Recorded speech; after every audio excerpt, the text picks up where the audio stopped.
আসসালামু আলাইকুম রহমতুল্লাহ। প্রিয় বন্ধুরা, আপনারা স্ক্রিনে দেখতে পাচ্ছেন গাজীপুর থেকে সিরাজগঞ্জ ৬ আসনের এমপি চয়ন ইসলামকে গ্রেপ্তার করা হয়েছে। দেখতে পাচ্ছেন তার শরীর স্বাস্থ্য কি, মানে কতটা ফ্যাট সে, মানে এই 15 বছর ধরে খালি খাইছে। 3বারের এমপি, তো বিনা ভোটের এমপি, খাইয়ে দেয় একেবারে শরীর স্বাস্থ্য সেই বানাইছে। এখন জেলের মধ্যে গিয়ে এখন শুকাবে, এখন এটাকে ডায়েট করবে জেলের মধ্যে গিয়ে। এই জন্যই আল্লাহ রাব্বুল আলামিন মনে হয় ওকে এই শরীর স্বাস্থ্য দিয়েছে। তো যাই হোক, আসলে কারো শরীর স্বাস্থ্য, কারো চেহারা, আল্লাহর সৃষ্টি নিয়ে কোনো অবজ্ঞা করা ঠিক না। আমি ওইভাবে মন্তব্য করি নাই। আসলে তার আচার ব্যবহার, তার যে চলাচলতি, এবং সে যে 15 বছর ধরে অবৈধভাবে ক্ষমতায় থেকে যেভাবে খাওয়া দাওয়া করেছে, টাকা পয়সার মালিক হয়েছে, তার যে স্ত্রী আপনারা এখানে দেখতে পেয়েছেন, অনেকে হয়তো দেখেছেন, এর সঙ্গে কেউ যায়।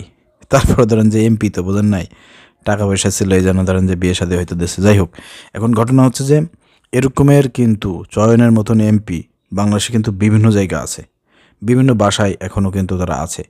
এবং কয়েকদিন আগে আপনারা দেখেছেন যে আপনার সমন্বয়ক সার্জিস, সে বলেছে ফেস দ্য পিপুলে যে আমরা জানি কোন কোন নেতার বাসায় কারা কারা শেল্টার দিয়ে আওয়ামী লীগের এমপি মন্ত্রীদেরকে, নেতাকর্মীদেরকে বাসায় টাকার বিনিময়ে রেখেছে, শেল্টার দিচ্ছে। এটা কিন্তু আমরা সবই জানি। আমরা আগামীতে এটা ফাঁস করব। তো আশা করা যাচ্ছে আগামীতে যদি ফাঁস হয়ে যায়, তাহলে দেশের মানুষের কাছে মুখোশ উন্মোচন হয়ে যাবে যে কারা ফ্যাসিবাদের দোসরদের শেল্টার দিচ্ছে, আশ্রয় দিচ্ছে, প্রশ্রয় দিচ্ছে এবং পুনর্বাসন করার প্রচেষ্টা চালাচ্ছে। তাদের মুখোশ যখন উন্মোচন হয়ে যাবে, তখন আগামী নির্বাচনে জনগণই সিদ্ধান্ত গ্রহণ করবে যে কাদেরকে ক্ষমতায় আনতে হবে। আওয়ামী লীগকে যারা পুনর্বাসন করতে চায় তাদেরকে ক্ষমতায় আনা হবে, নাকি যারা এই আওয়ামী লীগ ফ্যাসিবাদকে নির্মূল করে দিয়ে, তাদের সন্ত্রাসীদেরকে দমন করে দিয়ে, বাংলার মাটি থেকে তাদেরকে নিশ্চিহ্ন করে দিয়ে এদেশকে একটি সুখী সমৃদ্ধ একটি বাংলাদেশ গড়তে চায়, তাদেরকে দেশের জনগণ ক্ষমতায় চায়। সেটা কিন্তু আগামী নির্বাচনেই জনগণ প্রমাণ করে দেবে। অপারেশন ডেভিল হান্ট যেটা পরিচালিত হচ্ছে, এটা কেন পরিচালিত হচ্ছে আমি একটু আপনাদেরকে বলি। আপনারা দেখেছেন যে বিগত 6 মাস ধরে এই অন্তর্বর্তীকালীন সরকার, ইউনূসের সরকার, তারা কিন্তু ব্যর্থতার পরিচয় দিয়েছে। আইন শৃঙ্খলা বাহিনী, তারা কিন্তু ব্যর্থতার পরিচয় দিচ্ছে। বাংলাদেশের বিভিন্ন প্রান্তে আওয়ামী লীগ, ছাত্রলীগ, যুবলীগের লোকজন সন্ত্রাসী কার্যক্রম পরিচালনা করতেছে, বিভিন্ন বিএনপি নেতাকর্মীদেরকে হত্যা করেছে, ছাত্র সমন্বয়ককে হত্যা করেছে। কিন্তু এই বিষয়ে আমরা তেমন কোনো পুলিশের পক্ষ থেকে সেরকমের আইনি কোনো ব্যবস্থা কিন্তু আমরা দেখিনি। আরও বরঞ্চ যাদেরকে গ্রেপ্তার করা হয়েছে তাদেরকে প্রায় 500 জনকে আওয়ামী লীগ, ছাত্রলীগের, যুবলীগের এই নেতাকর্মীদেরকে জামিন দেওয়া হয়েছে, যার কারণে তারা সুযোগটা পেয়েছে। অনেককে আমরা দেখেছি যে আদালতে ওঠানোর পরে তারা জয় বাংলা স্লোগান দেয়, মুজিবের নামে স্লোগান দেয়। কি করছেন আপনারা? পুলিশের মধ্যে নাকি 90% পুলিশ নাকি এখনও নাকি আওয়ামী লীগের দ্বারা নিয়োগপ্রাপ্ত। বেনজির কিন্তু এটা দাবি করেছে এবং তারা পরিকল্পনা করতেছিল এই পুলিশের মধ্যে 90% যারা আওয়ামী লীগের লোকজন আছে তাদেরকে সংগঠিত করে নাকি বাংলাদেশে একটা বিদ্রোহ সৃষ্টি হবে, এই সরকারকে উৎখাত করার জন্য তারা একটা পরিকল্পনার ষড়যন্ত্রকে ইতিমধ্যে ফাঁস হয়ে গিয়েছে। তো যাই হোক, স্বরাষ্ট্র উপদেষ্টা যিনি ছিলেন, স্বরাষ্ট্র উপদেষ্টা, তিনি কিন্তু ব্যর্থতা পরিচয় দিয়েছেন, যার কারণে ছাত্র জনতা তারা কিন্তু এই স্বরাষ্ট্র উপদেষ্টার প্রতি নাখোশ হয়েছেন এবং তাকে উৎখাত করার জন্য এবং তাকে এই পদ থেকে পদত্যাগ করার জন্য কিন্তু দাবি জানাচ্ছিল। তো স্বরাষ্ট্র উপদেষ্টা শেষকালে বুঝতে পারছে যে না, আমি তো কামকাজ ভালো করতেছি না, এখন আমাকে আর বসে থাকলে হবে না। তখনই কিন্তু তিনি এই আপনার অপারেশন ডেভিল হান্ট এটা কিন্তু পরিচালনা করার নির্দেশ দেন এবং এই নামে অপারেশন সৃষ্টি করে সারা বাংলাদেশের যৌথ বাহিনী দ্বারা সে কিন্তু এই অপারেশন পরিচালনা করতেছে। এটা কি মনে করছেন? এটা এই সরকারের, এটা যদি ছাত্র সমন্বয়করা চাপ না দিত, সে কি এই কাজটা করতো না?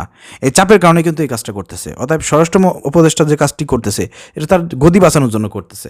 গদি বাঁচানো নয় তো তার গদি থাকতো না। পদত্যাগের জন্য যদি আন্দোলন শুরু হতো, ওর এমনি পদত্যাগ করা লাগতো।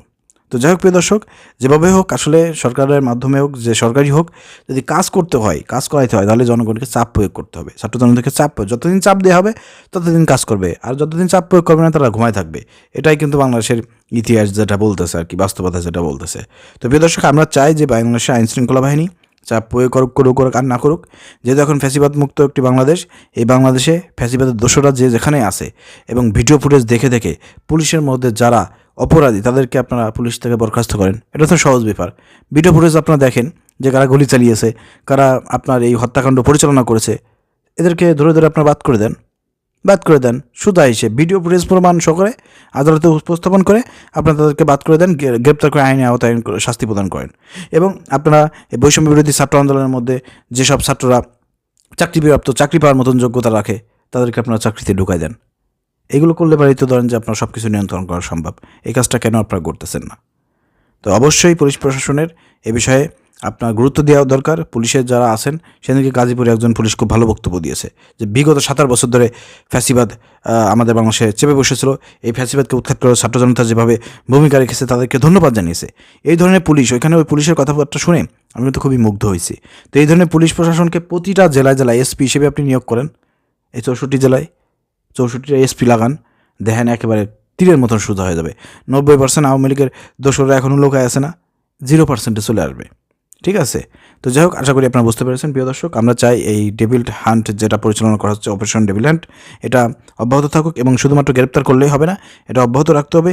কিশোর গ্যাং বাংলাদেশে বিভিন্ন প্রান্তে কিন্তু অনেক ঝামেলা করতেছে। এই কিশোর গ্যাংদেরকে দমন করার জন্য যৌথ বাহিনী মাঠে নামবে এবং তাদেরকে ধরে ধরে যারা হত্যার যোগ্য, যারা এই পর্যন্ত অনেক গুম করেছে, হত্যা করেছে, এদেরকে ডাইরেক্ট ক্রসফায়ার দিয়ে হত্যা করবেন। আর যারা সামান্য অপরাধ করেছে তাদেরকে গ্রেপ্তার করে আইনি আওতায় শাস্তি প্রদান করবেন। এভাবে সারা বাংলাদেশে যদি চাই যৌথ বাহিনী, সেনাবাহিনী এবং সেনাবাহিনী, যৌথ বাহিনী সব মিলিয়ে, পুলিশ প্রশাসন মিলে যায় এবং সে আইন শৃঙ্খলা পরিস্থিতি সব কিছু নিয়ন্ত্রণ করবো, সৎ ইচ্ছা থাকলে কিন্তু সম্ভব। সৎ ইচ্ছা নাই, এই জন্য করতেছে না। স্বরাষ্ট্র উপদেষ্টা যদি চাইতো এত বছর এই কয় মাসে হয়ে যাইতো, কিন্তু লাস্টে কিন্তু চাপে পড়ে সে করতেছে। এভাবে চাপ প্রয়োগ করলে পরে করবে, এই ধরনের লোককে আমরা উপদেষ্টা মণ্ডলীতে দেখতে চাই না।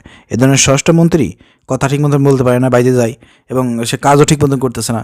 এ দরকার হলে এদেরকে চেঞ্জ করেন, এদেরকে চেঞ্জ করে এমন স্বরাষ্ট্রমন্ত্রী দেন যাতে আপনার কাজ হয় এবং সে কাজটা যাতে করাইতে পারে। আশা করি বুঝতে পারছেন। ধন্যবাদ।